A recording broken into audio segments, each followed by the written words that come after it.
There we go. Okay, like whatever sudden change that you may have been a part of. Well, so you know how sometimes like a breakup, like the girl always knows like 3 months ahead of time, like she wants to break up, and the guy's like, "Oh my gosh, this is coming out of nowhere." It's giving that. Doesn't have to be a breakup like in a romantic sense. It can be a breakup of a friendship, of a partnership, of some sort of connection, where this other person feels like, "Oh, you ripped the rug out from under them." And there's won't it blame you, like you're the aggressive one. You're the one like being mean, and they're the victim, and they're so innocent. Why this narrative is important for them? It's because they can't take accountability for their own actions and the circumstances that they find themselves in. So, this is a lesson in holding your boundary, holding your sense of self, and not lowering your frequency to someone who is lost and looking to blame their lostness on someone else. You have nothing to do with the reason why this person is in the situation that they're in. You may have just been the straw that broke the camel's back, right? You're the last thing, the last little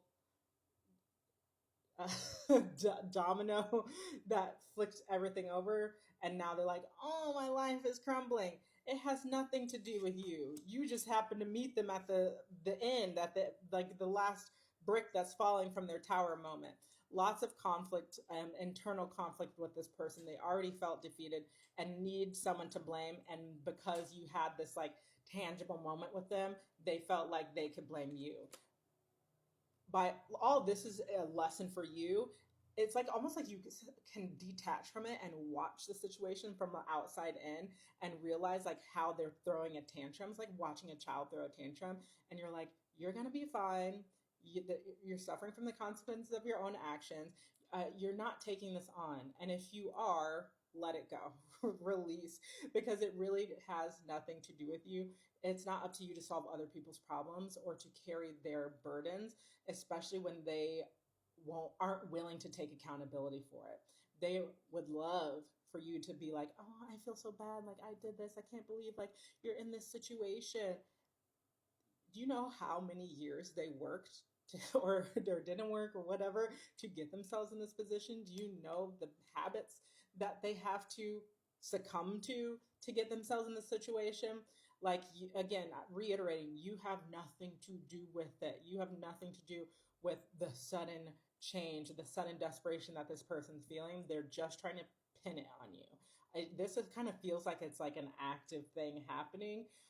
So if you are seeing this and you know the situation that I'm talking about, honestly, you like, hands off. You don't even have to respond. You don't have to have anything to do with it. This person is kind of like screaming out into the void.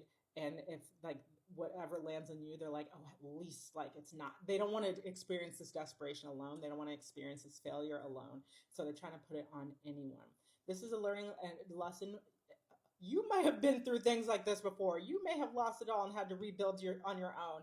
And so you understand it, you can empathize, but you also recognize how important it is for people to carry the weight of their actions and to take accountability for their actions, and you'd be doing them a disservice to figure everything out for them. So this person's going through it. They're going to be going through it for a while, and they need to learn this lesson on their own, whatever it ends up looking like for them. You may always be the villain in their story. That's okay. This has been a process of spiritual cleansing for you. It's kind of like this is the last bit of energy that you're going to get out. And so you can thank this person as well for like removing the last bits of this chaos energy that they were holding. It's like they were a magnet, like they were the chaos and they found the chaos in you and they pulled it out. And now you're free. I love you guys.